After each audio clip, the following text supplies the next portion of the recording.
दोस्तों, कल्पना चावला को कौन नहीं जानता। कल्पना चावला अंतरिक्ष में जाने वाली पहली भारतीय महिला थी।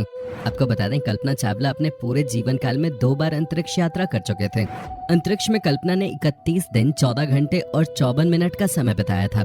लेकिन सबसे दुखद ये रहा कि फरवरी 2003 में स्पेस से वापस लौटते समय उनके स्पेस शटल के साथ एक हादसा हो गया और इस हादसे में कल्पना चावला की दर्दनाक मौत हो गई। लेकिन सोचने वाली बात है कि नासा जैसी टॉप स्पेस एजेंसी के साथ ऐसी दुर्घटना कैसे हो सकती है, और ऐसे में यह घटना अपने आप में सवालिया निशान खड़े करती है। तो दोस्तों, क्या कल्पना चावला की मौत कोई दुर्घटना नहीं बल्कि कोई सोची समझी साजिश थी, या इसके पीछे कोई रहस्य छुपा था? इन सभी सवालों का जवाब आपको इस वीडियो में मिल जाएगा। इस वीडियो में आपको हम कल्पना चावला की मौत की असली वजह के पीछे क्या कारण थे वो बताने वाले हैं, तो वीडियो को मिस मत कीजिएगा और लास्ट तक जरूर देखिएगा। दोस्तों, कल्पना चावला का जन्म 17 मार्च 1962 को हरियाणा के एक छोटे से शहर करनाल में हुआ था। उनके पिता का नाम बनारसी चावला और माता का नाम संज्योति था। कल्पना अपने भाई बहनों में सबसे छोटी थी और उनकी शुरुआती पढ़ाई टैगोर बाल निकेतन में हुई थी। उन्हें बचपन से ही कॉपी पे एरोप्लेन की ड्राइंग बनाना और रात में तारों को देखना पसंद था। उन्होंने पंजाब इंजीनियरिंग कॉलेज से एरोनॉटिकल इंजीनियरिंग में बैचलर की डिग्री हासिल की और 1979 में वो यूएस चली गईं। यूएस में यूनिवर्सिटी ऑफ टेक्सास एलिंगटन से कल्पना ने सन 1984 में एरोस्पेस इंजीनियरिंग में मास्टर ऑफ साइंस की डिग्री प्राप्त की और 1988 में यूनिवर्सिटी ऑफ कोलोराडो एरोस्पेस से इंजीनियरिंग में पीएचडी की डिग्री कंप्लीट की। सन 1988 से कल्पना चावला ने नासा के लिए काम करना शुरू कर दिया था, जिसके बाद अप्रैल 1991 में कल्पना को अमेरिका की नागरिकता भी मिल गई थी। इसके बाद कल्पना का अगला कदम था नासा एस्ट्रोनॉट क्रॉप्स के लिए अप्लाई करना, और दोस्तों मार्च 1995 में कल्पना ने एरोनॉट क्रॉप्स को ज्वाइन कर लिया। नासा ने 1996 में कल्पना को स्पेस में भेजने के लिए सेलेक्ट किया, जिसके बाद 2 मई 1997 को 6 एस्ट्रोनॉट्स का क्रू अंतरिक्ष में जाने के लिए रवाना हुआ। इस ग्रुप में कल्पना चावला भी शामिल थी और दोस्तों ये कल्पना का पहला स्पेस मिशन था। ये उड़ान 2 मई 1997 को स्पेस शटल कोलंबिया से भरे गए थे। अपने पहले मिशन के दौरान कल्पना चावला 15 दिन और 12 घंटे तक स्पेस में रहे थे। इस मिशन में कल्पना चावला मिशन स्पेशलिस्ट और प्राइमरी रोबोटिक ऑपरेटर के रूप में शामिल हुई थी। इस स्पेस मिशन पे कल्पना का काम देखकर उन्हें सन 2000 में दूसरे स्पेस मिशन के लिए भेजने का प्लान किया गया। इस मिशन की लॉन्चिंग डेट 11 जनवरी 2001 तय की गई, लेकिन स्पेस शटल के इंजन फ्लो लाइनर्स में क्रैक आने की वजह से और दूसरी भी कई तरह की टेक्निकल प्रॉब्लम्स आने की वजह से ये मिशन 1-2 बार नहीं बल्कि पूरे 18 बार डिले हुआ। फाइनली 16 जनवरी 2003 को स्पेस शटल कोलंबिया ने कल्पना चावला और 6 दूसरे क्रू मेंबर्स को लेकर उड़ान भरे थे। 16 दिनों तक स्पेस में रहने के बाद जब कल्पना पृथ्वी पर लौट रही थी कि तभी जैसे ही उनके शटल ने पृथ्वी के वायुमंडल में प्रवेश किया, वो देखते ही देखते आग का गोला बन गया और स्पेस शटल और उसमें सवार 7 यात्रियों के शरीर के अवशेष टेक्सास में गिरने लगे।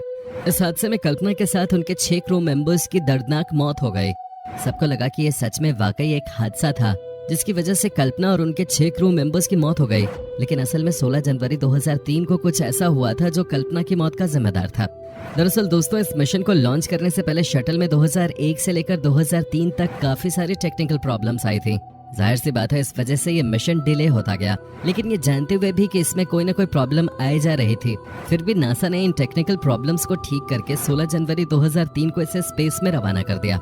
स्पेस शटल कोलंबिया ने अपनी पहली उड़ान 12 अप्रैल 1981 को भरी थी।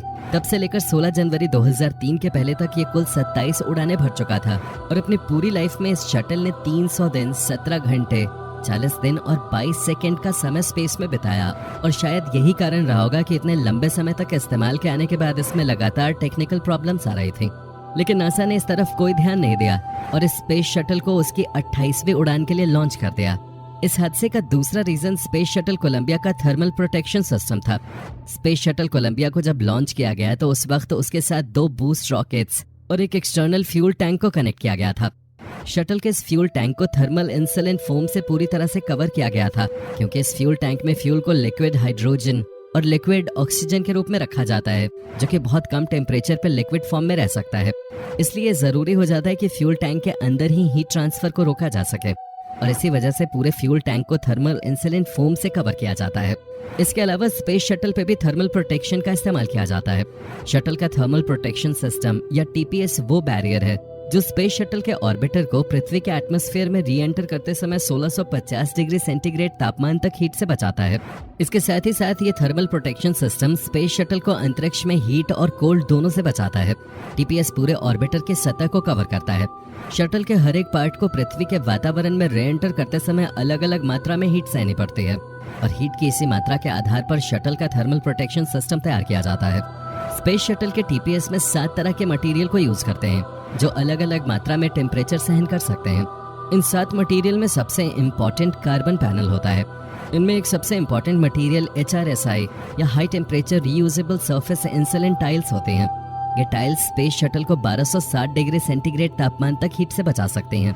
इन टाइल्स का इस्तेमाल landing gear doors, external tank और एम्बेलिकल कनेक्शन डोर पे किया जाता है। इन टाइल्स की मोटाई भी शटल के प्रत्येक पार्ट के अकॉर्डिंग और वहां पे पहुंचने वाली हीट के अकॉर्डिंग सेट की जाती है।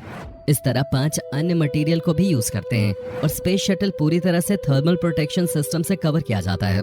इसे ऐसे समझ सकते हैं कि शटल के अपर पार्ट में सफेद टाइल लगाई जाती है जो री एंट्री के समय शटल को 1200 से 1300 डिग्री सेंटीग्रेड की हीट से बचाती है, और स्पेस शटल के लोअर पार्ट में डार्क टाइल लगाई जाती है जो इसको 2200 से 2500 डिग्री सेंटीग्रेड की हीट से बचाती है।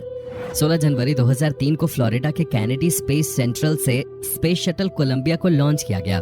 लॉन्चिंग के 81.7 सेकंड के बाद एक सूटकेस के साइज का इंसुलेशन फोम का एक टुकड़ा स्पेस शटल के एक्सटर्नल टैंक से टूटकर अलग हो गया। ये टुकड़ा स्पेस शटल कोलंबिया के लेफ्ट विंग के रीइंफोर्स कार्बन पैनल से टकरा गया। जिस वक्त ये घटना हुई उस वक्त स्पेस शटल 65,600 फीट की ऊंचाई पर था और 740 मीटर प्रति सेकंड की स्पीड से आगे बढ़ रहा था। ये स्पीड इतनी ज्यादा थी कि जब इंसुलेशन फॉर्म का टुकड़ा शटल के लेफ्ट विंग से टकराया तो इसने वहां 6 से 10 इंच डायमीटर वाले होल जितनी लगी थर्मल प्रोटेक्शन टाइल को उखाड़ दिया। साथ ही इस टक्कर की वजह से लेफ्ट विंग के आरसीसी पैनल को भी बड़े लेवल पे नुकसान पहुंचा। इस टक्कर की वजह से स्पेस शटल कोलंबिया के लेफ्ट विंग के 6 से 10 इंच के डायमीटर वाली जगह का थर्मल प्रोटेक्शन सिस्टम पूरी तरह से खत्म हो चुका था। नासा को इस बात का पता लग चुका था कि शटल के साथ दुर्घटना हो चुकी है, लेकिन नासा के मिशन टीम ने 7 क्रू मेंबर्स को इसकी भनक तक नहीं लगने दी। कल्पना चावला और बाकी के क्रू मेंबर्स लगभग 16 दिन तक अंतरिक्ष में रहे। इस दौरान वो पल पल की जानकारी नासा को भेजते रहे, लेकिन नासा ने उनको कभी ये पता नहीं चलने दिया कि उनकी शटल के साथ ये हादसा हो चुका है।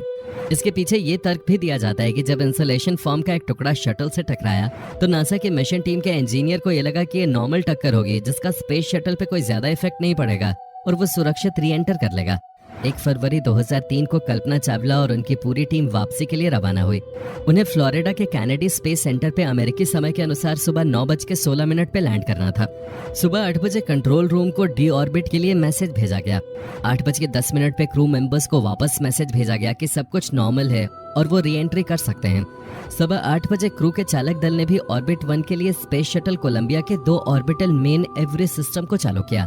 उस वक्त स्पेस शटल की स्पीड 17,500 मील प्रति घंटा या 7.8 किलोमीटर प्रति सेकंड थी। स्पेस शटल कोलंबिया अपने 255वें ऑर्बिट पे था और इंजन को चालू करते ही इसकी स्पीड थोड़ी स्लो भी हो गई थी। ये पृथ्वी के एटमॉस्फेयर में एंट्री कर गया था। सुबह 8:44 पर स्पेस शटल कोलंबिया पृथ्वी से 120 किलोमीटर ऊपर था और बिल्कुल सही हालत में था।